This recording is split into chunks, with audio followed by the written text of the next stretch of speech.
60, concept number 1, they work with a polynomial where the A term of the A of the leading term is not 1.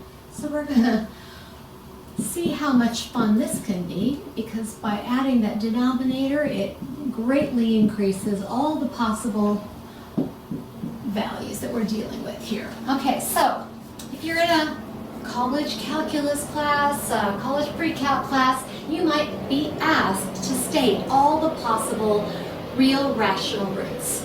So we're going to work those out. P is -10. So we need to state all the possible factors of -10. Well, it could be plus or minus 10, plus or minus 5, plus or minus 2, plus or minus 1. That's actually similar to the last one we did. However, the Q is what's going to add some complexity here.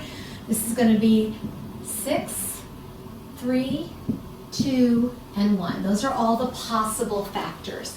And it does turn out that if we have real rational roots, one of these possibilities are going to be existing. I'm going to go into some kind of order to state all of these possibles. And I tend to like to start with the integer at the beginning.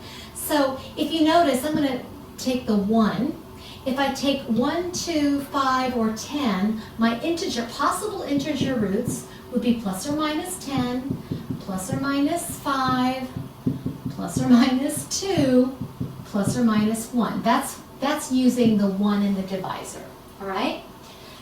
Now I'm going to go to the 2. 2 in the divisor. I could have plus or minus 10 over 2. Well, that's 5.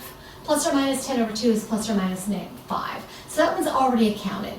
Plus or minus 5 over 2, however, is not. So I could have plus or minus 5 over 2. 2 over 2 is just 1. I've already accounted for that there, so I'm going to skip that one. And then I have plus or minus 1/2. All right? Now I'm going to go to the 3, denominator of 3. Plus or minus 10/3, I don't have that one. Okay, plus or minus 5/3, I don't have. Plus or minus 2/3, I don't have. And plus or minus 1/3. I'm getting writer's cramp putting all these up here. And then finally, I'm going to go through the 6. Plus or minus 10/6 will be the same as plus or minus 5/3. I've already accounted for it. Plus or minus 5/6, don't have that one. Okay? Plus or minus 2/6 will be the same as plus or minus 1/3. I already have that one accounted for. Plus or minus 1/6, I don't have. All right. So if you notice, how many possible? Well, 1, 2, 3, 4, 5, 6, 7, 8, 9, 10, 11, 12, plus all the negatives, 24 possible rational real roots. Now you understand why there's a great need for some other techniques to kind of whittle down the number of possibilities. And in your textbook, this is a pre-calculus textbook, it does show a couple of other ways that we could at least eliminate some of these possibilities. One is known as Descartes' rule of signs, so it has a way of whittling down the number of signs. It's a test, and then there's also like an upper and lower bound limit theorem that can be used. However, in this class, we're going to be using the graphing calculator in order to be able to whittle down what the options are. And you'll see why this is actually useful. Go ahead and put the polynomial 6x cubed plus 5x squared minus 19x minus 10, put that into your graphing calculator. And you should realize that, again, the largest window I can have is plus or minus 10. So my 10 by 10 window should be fine. I'm not looking for mins and maxes here. I'm looking for zeros. I'm going to see all of the possible real rational roots in a 10 by 10 window. All right? And when I look at that, I notice there's nothing even close to 10. In fact, I don't think there's anything even close to 5. What I might do is go ahead and shrink my X window down to say -4, +4, so that I could see a little bit better where those crossings are happening. And that's what I've done on mine, all right? And I do see 3 crossings, which does tell me that I have 3 real roots to this polynomial. That doesn't tell me they're all rational, but I do have 3 real ones.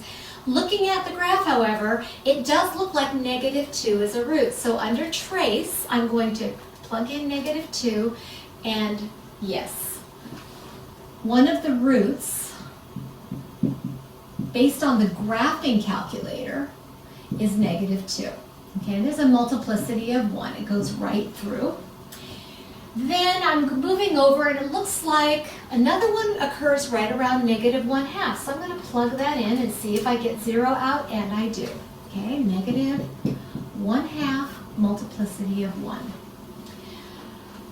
And let's go over further. If you notice, there's one that doesn't look like it's 3/2. It looks like it's bigger than 3/2. It's less than 2. I'm going to guess the 5/3.